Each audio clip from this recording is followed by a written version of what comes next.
I see you. Yay! What happened? Finally! We have no idea what happened, but let's just hope that it stays. Weird. Okay.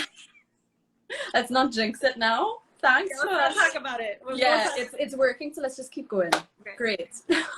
Well, thanks for sticking it out. We got there in the end. So let's just dive right in then, get to the questions. So first thing, what are 5 films that you think every filmmaker should see? Yeah, okay, so that's a hard question. I mean, I think that I think every filmmaker should find the films that they're interested in. You know, it's the lists of films that filmmakers recommend, it's always so specific to them and their aesthetic and what they're trying to do. And I think that, you know, we have to find our own like specific references that will really inspire us, because, you know, there could be films on that you wouldn't want to make a film like that, right? Yeah.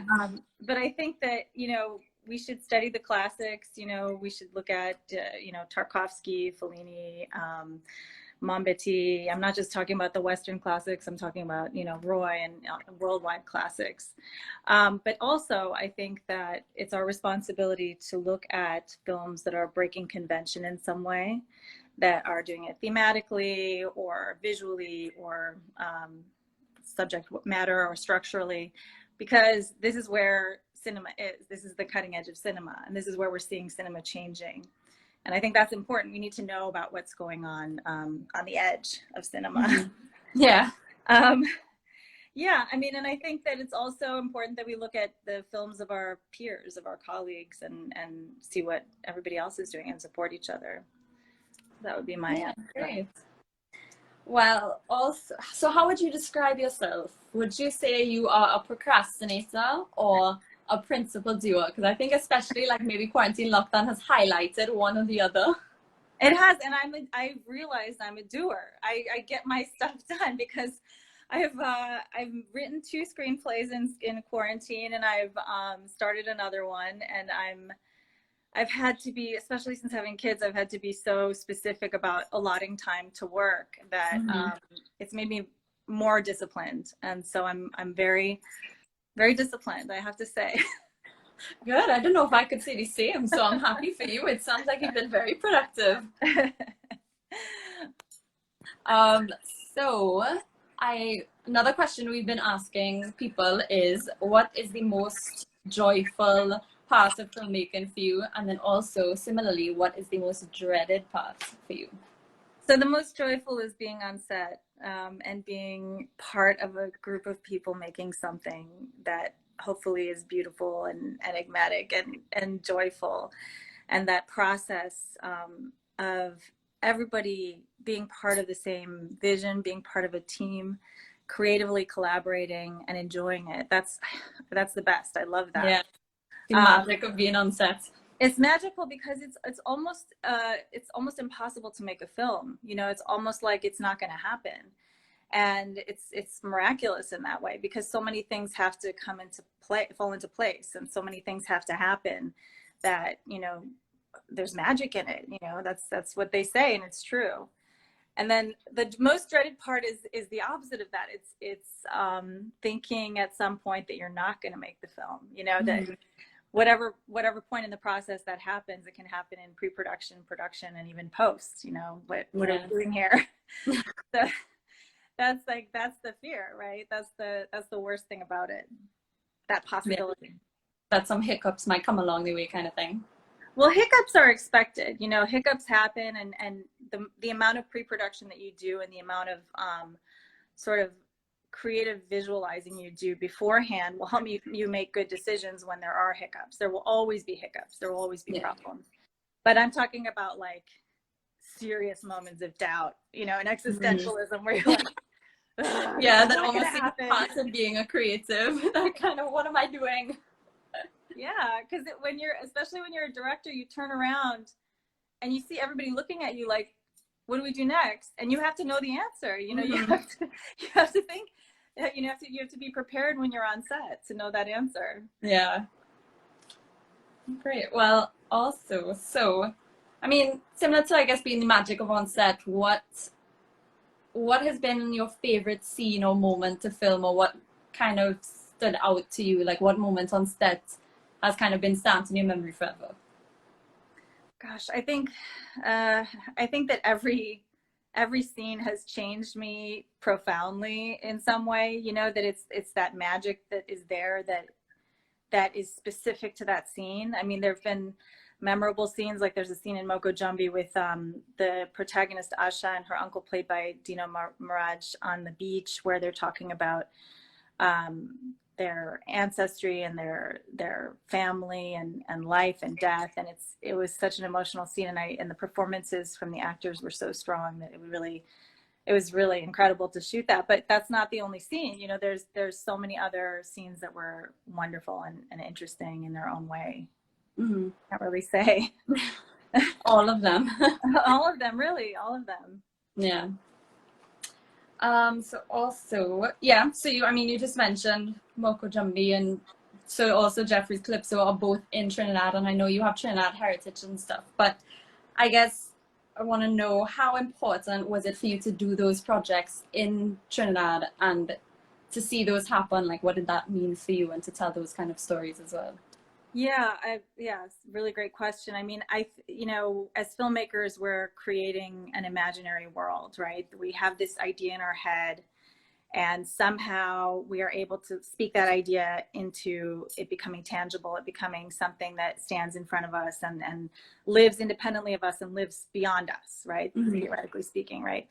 So, you know, without, you know, that's tied to that idea, this imaginary world for both of those films are so deeply tied to my great-grandparents, my grandparents, my family, my mother, Trinidad. You know, those are all, that's the encapsulation of like who I am, you know, and that's like what has inspired me throughout my work. And without that, there's that's part of me that's seriously lacking. You know, it's so much of a part of me that I can't see, it's part of my voice, you know. I can't see how who I am would not influence my work, you know, and no matter what kind of story I'm telling, even if it's not a story that takes place in Trinidad, you know, it's so ingrained in the way that my artistic process, I would say. Mm-hmm. So do you think like you've used film to kind of explore your identity, and both your identity and like portray it to others, I guess, as well? Well, I mean, you know, Moko Jumbie is a diaspora story, right? Mm-hmm. And it's one diaspora story. There's so many other diaspora stories to be told. And I mean, the things that are incorporated in it are things that I think are fascinating to me and hopefully fascinating to other people. You know, I wanted to incorporate steel pan and you know, soca and Moko Jumbies and folklore and, you know, all of those things, because it's stuff that I grew up hearing about and experiencing and you know, it's something that I see from a particular point of view because I'm part of the diaspora, you know. So it's that's the story, you know, that's where that is coming from. Yeah. So I guess the next question would be, so I mean, you mentioned motherhood and parenthood before, and I know like with quarantine it's probably become even more a juggling situation. Yeah. But the question would be, how have you found it, that if at all, or if it has affected your filmmaking and the stories that you want to tell? Yeah, I don't know yet how it's affected my own work. I'm sure that it has, and I'm sort of in the process of figuring that out. I would say that I'm more sensitive to films where there's violence against children or you know, abuse or trauma. Yeah. And I don't know that that's necessarily a bad thing, that I've kind of developed my sense of empathy and sensitivity more, you know, I think it'll probably help me as a filmmaker down the road. Okay. Yeah. So do you think it's part of your identity and your story that you'd want to tell as well, like stories of mothers and children, and both from your perspective of being on both ends of it and the transition into motherhood? Possibly. That's a good idea. See how it goes. Maybe I'll do that. Yeah. Yeah, because I know you wrote like an article about juggling. It was about your experience at Edinburgh film festival, about juggling like pumping and being away from your child for the first time. Like, how was that?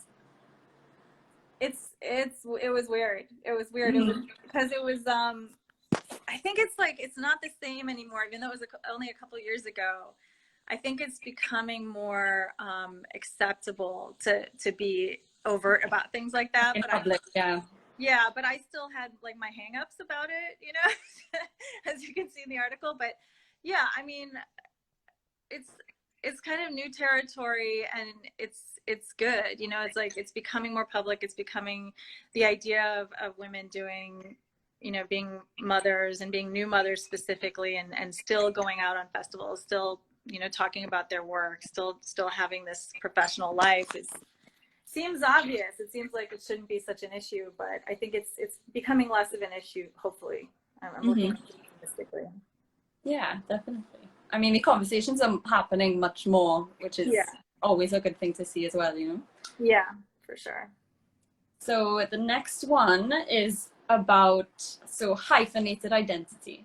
So director, editor, writer, Trini American, biracial, those kinds of things. So how is it important for you? I mean, we kind of discussed it already, but I mean, important for you to explore that side of your identity in your work? Yeah, I mean, as I said, I think it's part of my voice, and I think it's something that will come through regardless of the story that I'm telling, you know, that it's so important to me, and it's affected me so profoundly that that's just going to happen. It's inevitable to appear in my work somehow. Yeah. Have you ever felt like, I don't know, I mean, like representation is such a big conversation. Well, like, of course. And have you ever had a moment where you felt like you had to kind of pull back from telling that side of your identity at all? Or has it been an active thing for you to be like, no, I am me unapologetically? That's a really good question. I mean, I think that I have had moments like that in my life where I felt invisible because of the lack of sort of understanding of what biracial could mean, or what like a diaspora could mean, or, you know, just the general understanding of race, especially in America, that is like it kind of can make you feel invisible sometimes, and you know, people not knowing where Trinidad is, and you know what the story is. You know, I've had to do a lot of explaining, of like geographical explaining and historical explaining, and I think that appears. That's why, you know, I incorporate some of the history in my films, you know, because it's I've had to say that so many times. But yeah, I mean, I think there are times when you just feel like you kind of feel invisible, and it's not good. You know, you have to come back from that. Or for me, I had to come back from that. Yeah, I mean, I can definitely identify with having to explain things to people, like studying away. The first thing as soon as they hear you talk, they're like, "Oh, where are you from?" It's true. I'm like, where? Where is this? So I can definitely identify with that. So, I mean, you mentioned that you've been writing a lot during quarantine. I mean, the next question was going to be if you felt like a pressure to create, or has it been an active choice for you to be like, you know what, I have this moment in time to do this, let me do it? Or was there a pressure to produce things in this time? I think it was less of a pressure and more of just a sort of intense motivation, because there were so many, I mean, there still are so many stressors, you know, so many strange things going on that, you know, that were putting a lot of stress on everybody.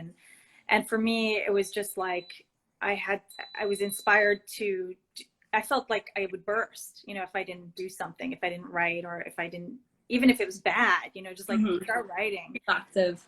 Yeah, just keep the words coming out, because it was such a strange time. But then also because, you know, we were all kind of locked down, there was more, ironically, there was more time, it seemed like, you know, to just kind of settle in and focus a little bit, even though we were doing a lot of other things from home. Yeah, I mean, it was a time of inspiration for me more than anything else. And my partner, who's a cinematographer, was shooting using like, you know, new COVID protocols. So, you know, learning about that and like seeing how productions are changing. And I don't think that they're just going to change and then go back. I think they're changing in very profound ways for the future. That, you know, there are these new methodologies and new ways of working, and working with smaller crews, and being more streamlined and efficient, and working in pods, you know, which is like very advantageous for a small film, you know, for filmmakers who are in a budget. So yeah, it's been an interesting time, definitely. Well, can you tell us anything about the projects that you've been working on and what you have coming up? I mean, give us a little hint. It's a bit early to say. I mean, I have two that are taking place in the United States. They're two narrative feature films, and they're pretty much ready to go. And then I have one that I'm working on that takes place in Trinidad, but that's earlier in the process. So that's to come. I will keep you posted. Yes, please, of course. So you said you have some features coming up. So how have you found it going from shorts to features, or has that seemed more daunting or more exciting?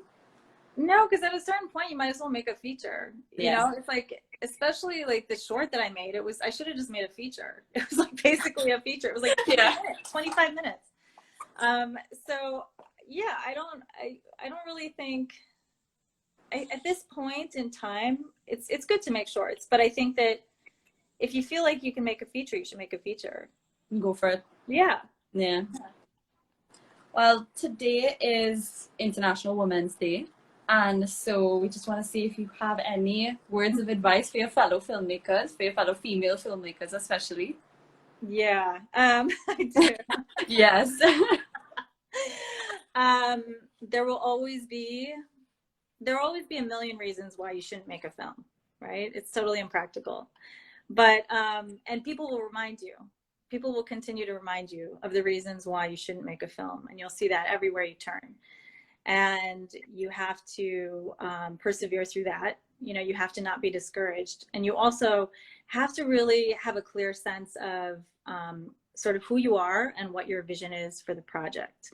Because even when you are working through a film, people will make suggestions. People will steer you away from your vision, and you have to be assertive about your vision. You have to be confident and assertive, and know that and I'm not talking about, you know, find good collaborators, you know, and be a collaborator.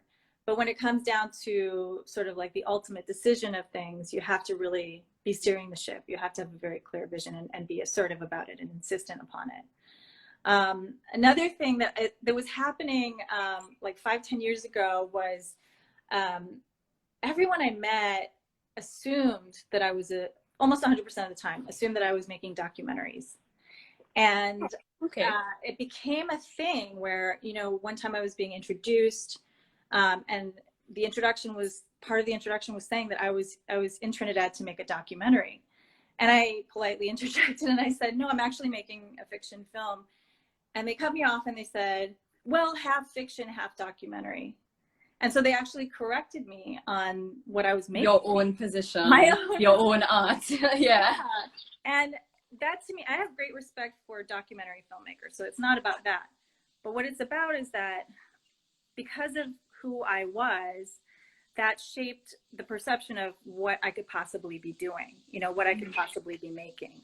And apparently to those people, that it wasn't a narrative feature film or a narrative short film was not something somebody like me could do.